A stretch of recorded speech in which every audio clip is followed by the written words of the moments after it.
muli tayo binigyan ng malayang pagkakataon na muling makapaglingkod sa Kanya. Kaya ngayon po tayo magpapasimula sa pamagitan ng pag-aawit. Please go. This is my This is my desire to honor you,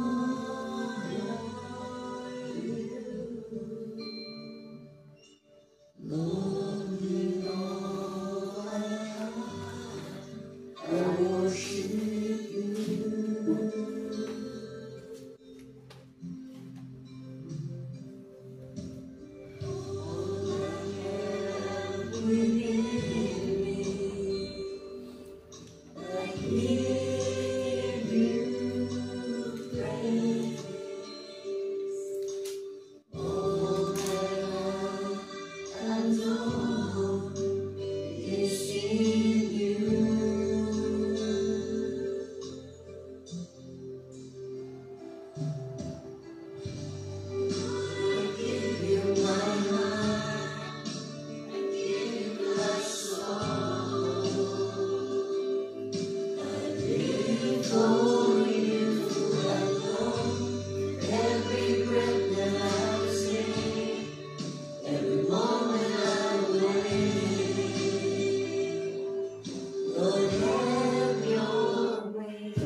Manaming Diyos, basbasan mo ang aming mga paglagak ng oras ng pananalangin. Pagpalain mo, Panginoon, ang iyong mga salitang mahayag sa mga oras na ito at ang aming paglapit sa iyo, O Diyos, ay palaging ikaw ang aming maging kaagapay. Maraming salamat po sa pangalan ng aming Panginoong Hesus. Amen and amen. Praise the Lord. Sa pagbabasa po ng banal na kasulatan, makibukas po kayo sa akin sa aklat po ng Genesis 11, 12. Ang talata ay 10 hanggang 15. Sa Genesis 12, ang talata ay 10 hanggang 15. At nagkagutom sa lupain iyon at bumaba si Abraham na nasok sa Ehipto upang manirahan doon, sapagkat mahigpit ang kagutom. At nangyari, nang siya'y malapit ng papasok sa Ehipto, ay sinabi niya kay Sarah na kanyang asawa, "Narito, ngayong talastas kong ikaw ay magandang babae sa tingin.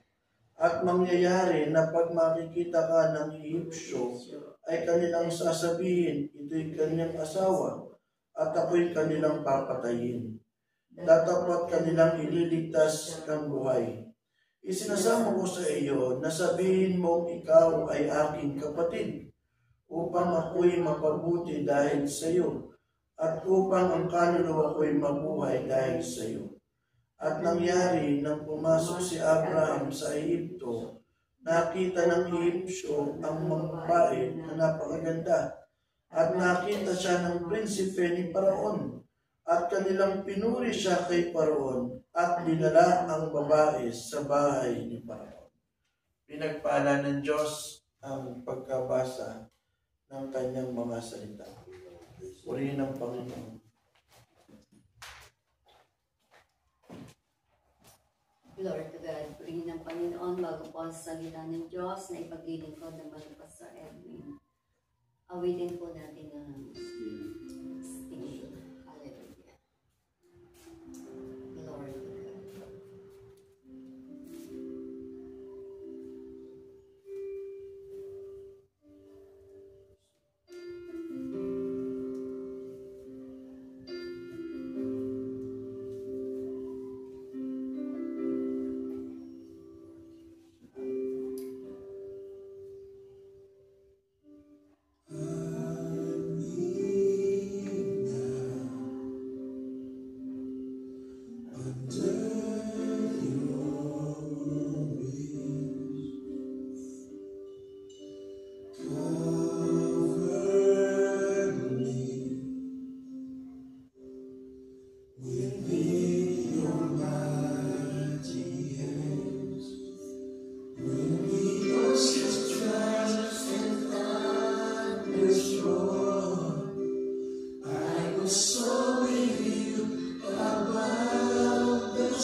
God. Hallelujah. O purihin ka, Ama naming Diyos na dakila, banal at makapangyarihang Diyos na kataas-taasan sa lahat. Amen. Pinupuri ka namin, niluluwalhati ka namin sa umagang ito. Sapagkat tunay nga po, Ikaw ang Diyos na mabuti at tapat. Mula noon hanggang ngayon, Ikaw ang Diyos na tumutugon sa lahat ng aming mga pangangailangan, lalo na sa aming mga pananalangin.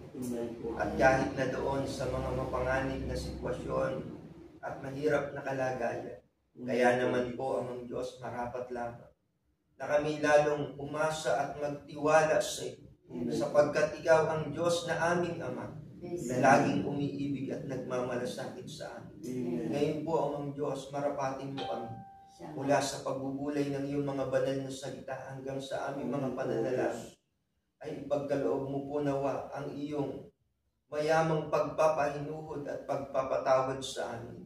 Gayon din po, Amang Diyos, kami po ay lubos na nananabik at umaasa sa tulong at kapangyarihan ng iyong banal na Espiritu na palagi mong pasasaganain sa amin. Pagpalain po, Amang Diyos, ang bawat isa sa amin.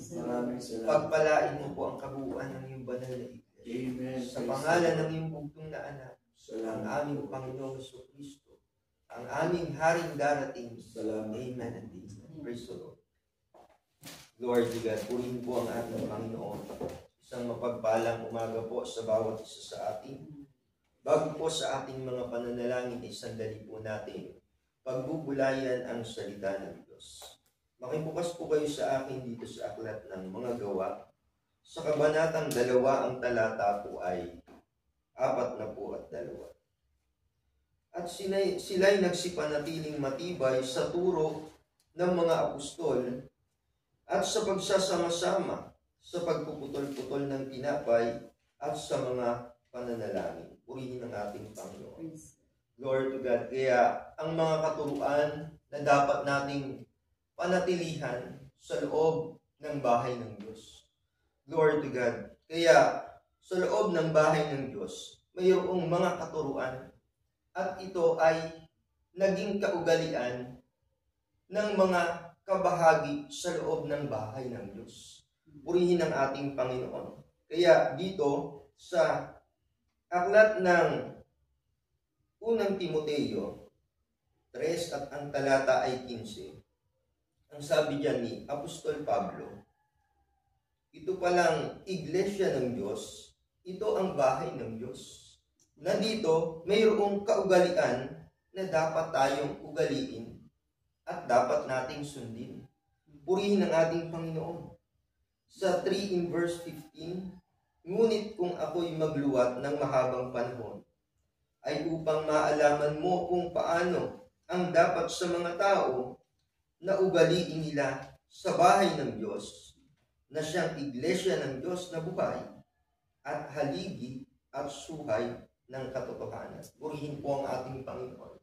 Nagpapasalamat po tayo sa Diyos sapagkat sa loob ng church na ating kinabibilangan, mayroong tamang tagapangasiwa. At itong mga tamang tagapangasiwa na inilagay ng Diyos, kitang-kita po natin ang katuruan at aral na itong turo at aral na ating pinapanatilihan at itinuturo nila sa atin. Ito po ay hindi basta-bastang aral na ginawa nila o ginawa ng sinumang tao.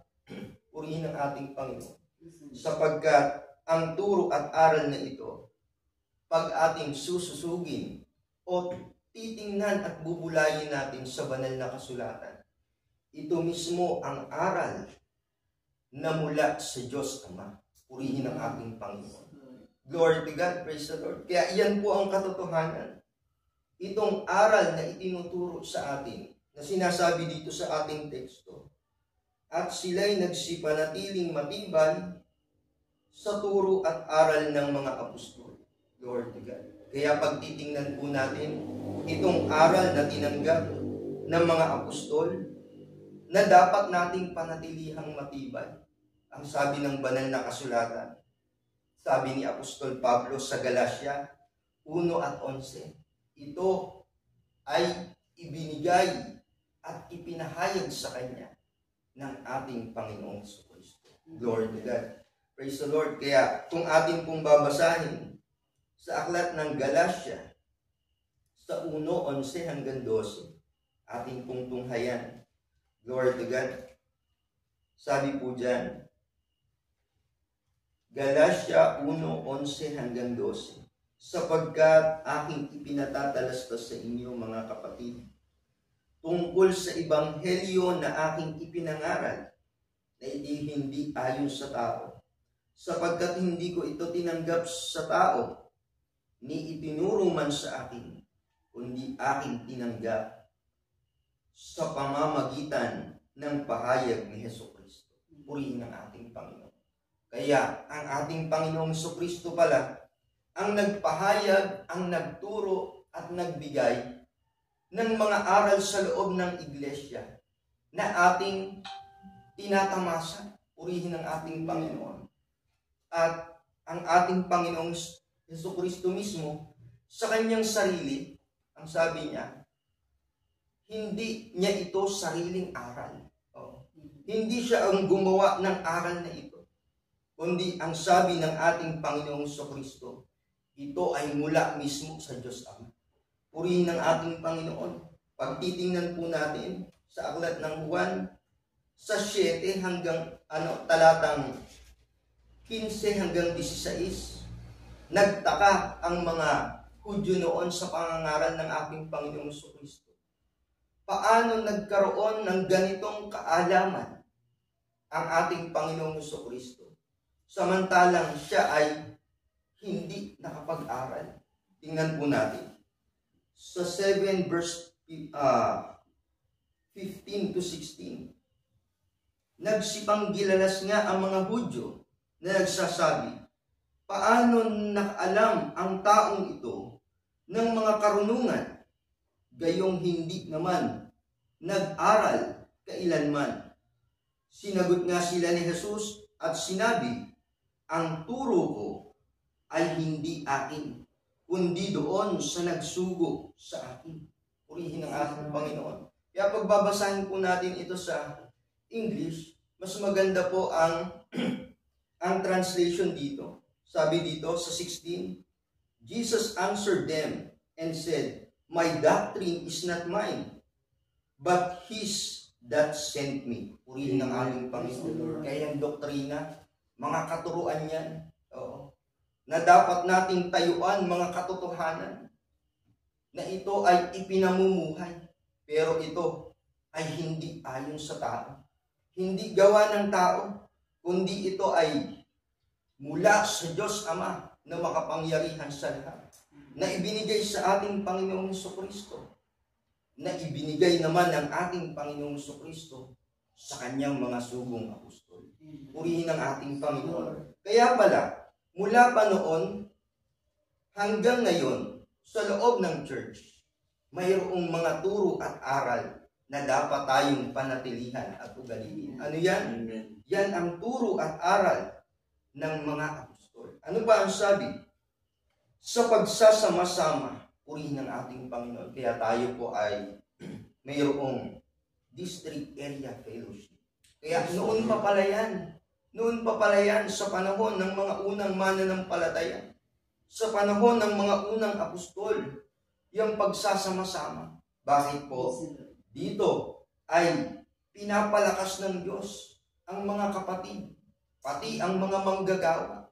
Ibinubuhos ng Diyos ang kanyang mga biyaya, ang mga espiritual na pagpapala. Tayo ay palalakasin. Kaya kapag tayo ay nakaka-attend sa mga malalaking gawain, sa mga pagsasama-sama, sa mga fellowship, diyan ang mga kapatid higit na tumitibay, nagagalak sila. At sila mismo ay nagpapatotoo nang marinig nila ang salita ng Diyos. Doon ay sa isinugo, ipinadala ng mga sugo ng Diyos. Kaya diyan, lumalakas ang kanilang pananampalataya. Higit silang nagiging active. Ito pala ay kaugalian at turo. Mula pa noon, galing sa mga apostol. At itong mga aral na ito, galing sa ating Panginoong Jesucristo. Kaya tayo ay nakatitiyak. Ito ay kalooban ng Diyos Ama na makapangyarihan sa lahat. Purihin ang ating Panginoon. Kaya ano pa po ang sabi dito? Sa pagpuputol-putol ng tinapay at sa mga pananalangin. Purihin ang ating Panginoon. Lord God, kaya biyaya ng Diyos. Every week, yung katuruan ng banal na kasulatan na tuwing unang araw ng Sanlinggo, ang mga alagad mula pa noon hanggang ngayon nagkakatipon. Bakit po? Para sambahin ang Diyos na makapangyarihan sa lahat. At sa tuwing may pagkakatipon sa unang araw ng Sanlinggo, naandyan ang pagpuputol-putol ng tinapay. Purihin ang ating Panginoon. Inaalala natin ang kamatayan at pagkabuhay muli ng ating Panginoong Jesucristo. Ipinapahayag natin, kabahagi tayo at kasama tayo doon sa tipan na ginawa ng Panginoong Jesucristo sa krus ng Kalbaryo. Kasama tayo doon sa pangako ng Diyos na babalikan ng ating Panginoong Jesucristo. Kaya sa ating mga pananalangin, biyaya ng Diyos kapag tayo ay nakiisa, lalo na dyan sa daily morning devotion. Diyan tayo pinagpapala ng Diyos. Bakit? Isipin mo yan. Bago mo umpisahan ang buong araw mong paggawa, uunahin mo ang salita ng Diyos at ang paglapit sa Diyos na makapangyarihan sa lahat.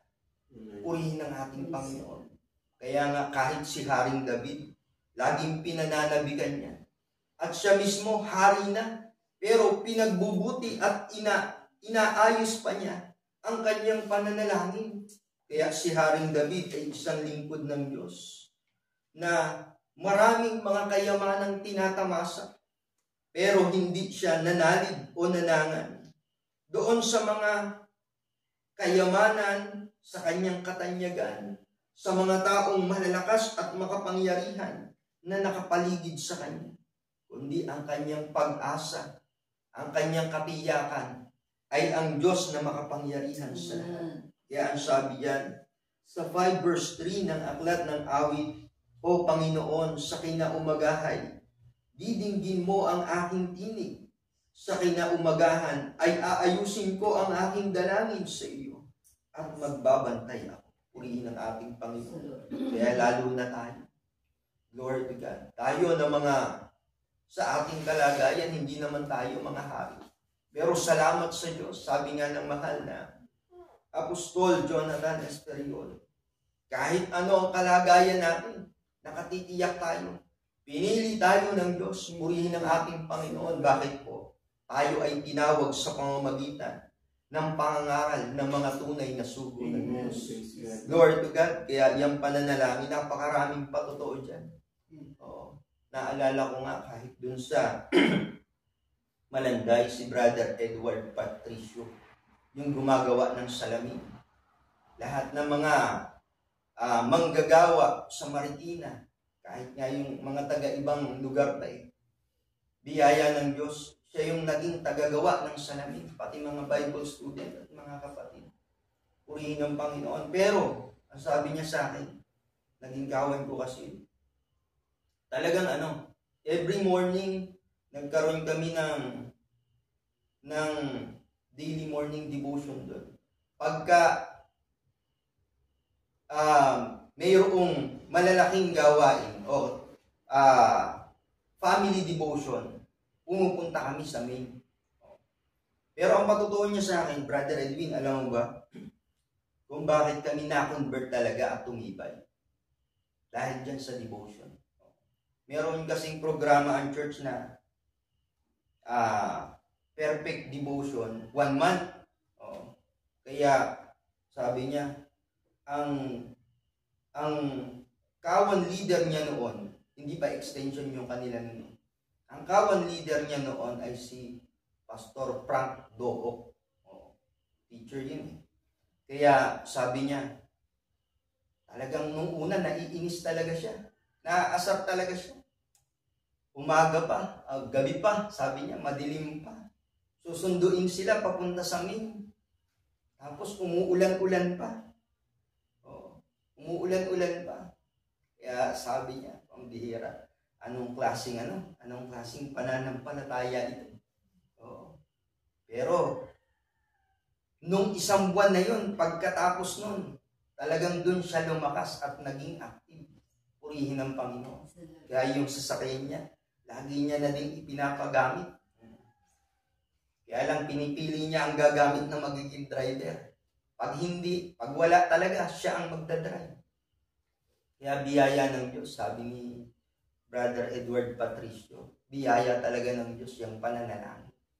Oo. Kaya pinagpala din ang kanyang kabuhayan. Pinagpala siya physically, materially, and spiritually. Pati ang kanyang buong sambahayan, biyaya ng Diyos. At noon, medyo takot siya mag-elder. Pero nagkita kami ngayon, sabi niya, Brother Edwin, ang sarap maging elder. Purihin ng Panginoon. Kaya diyan sa pananalangin, nandyan ang biyaya at kapangyarihan ng Diyos. Purihin ng ating Panginoon. Glory to God. Kaya ang mga kapatid, talagang ini-encourage na tayo ay manalangin.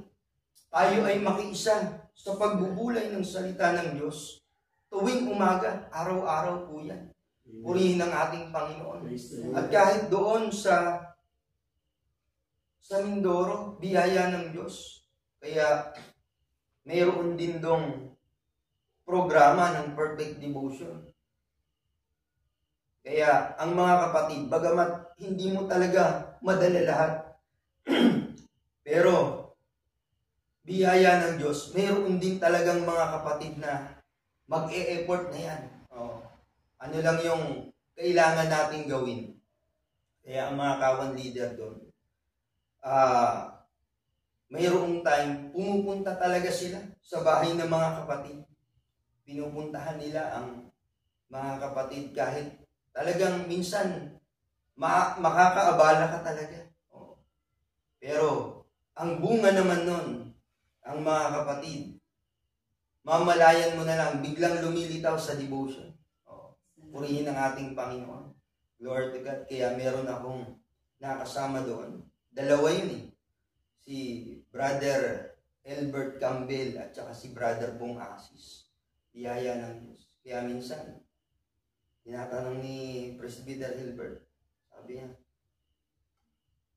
nandyan yung nandyan yung dalawa mong kasama sa kawan. Opo, biyaya ng Diyos. Sabi niya, paano nila nalaman na paano sila laging nakakapunta dito? Sinabi ko lang po yung sinabi niyo. Yung minimensahe niyo po, yun po ang iminimensahe ko sa kanila. Kaya biyaya ng Diyos. Mamalayan mo na lang, dadami na yan. Purihin ng ating Panginoon. Glory to God. Kaya tayo na mga nasa loob ng church, mayroon tayong mga patotoo na magiging karanasan mismo natin. At kahit sa patotoo ng iba, lalakas tayo. Purihin ng Panginoon. Glory to God. Meron nga din patotoo yung sa dako ng Marikina, sa red area noon. Dito sa dako ng Banaba. Meron diyang magulang na nagtitinda ng banana cube.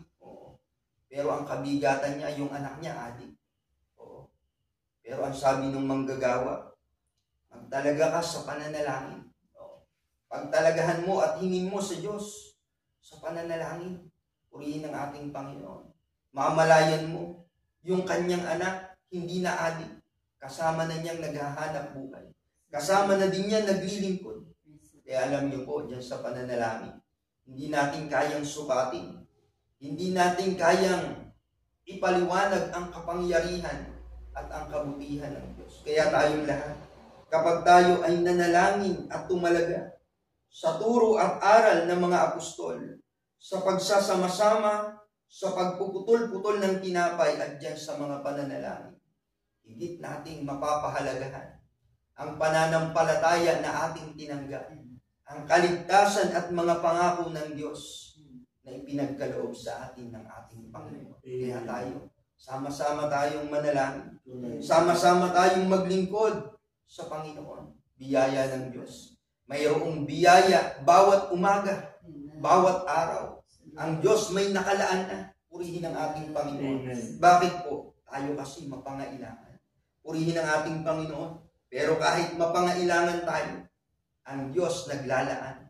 Praise the Lord. Ito po ang huli kong babasahin dalata sa inyo sa 4 in verse 16 ng aklat ng Hebreo. Ang sabi diyan, magsilapit nga tayong may pagkakatiwala sa luklukan ng biyaya upang tayo'y magsipagtamo ng awa at makasumpong ng biyaya upang tumulong sa atin sa panahon ng ating pangailangan. Kaya tayo, mapangailangan tayo. Lagi tayong may darating na biyaya kapag tayo ay laging lumalapit sa Panginoon. Bakit? Inihanda na pala ng Diyos yan. At salamat. Ang Diyos mismo ang nagpapaanyay. Ang Diyos mismo ang may ibig. Tayo ay laging lumapit sa Kanya. Purihin ang ating Panginoon. Tayo po ay manalangin. Amen. Lord God, ang manaming Diyos na banal at makapangyarihan sa lahat. Maraming salamat. Sapagkat ikaw ay nagsugo sa amin ng tamang tagapanguna at tagapagturo. Salamat po amang Diyos sa good man of the house at sa mahal na Apostol Jonathan. Salamat po amang Diyos sa mga manggagawa mo na nagpagal sa amin, na nagturo sa amin. At ngayon amang Diyos, tulungan mo din po hanggang sa aming mga kapatid ay kanila ding maging karanasan ang kapangyarihan at mga biyayang napapaloob sa pananalangin. Amang Diyos, marami pong salamat. Pagpalain mo po ang aming mga pagluhod at paglapit sa iyo. Salamat po sa pangalan ng iyong bugtong na anak, ang aming Panginoong Jesucristo at Haring darating. Amen and amen.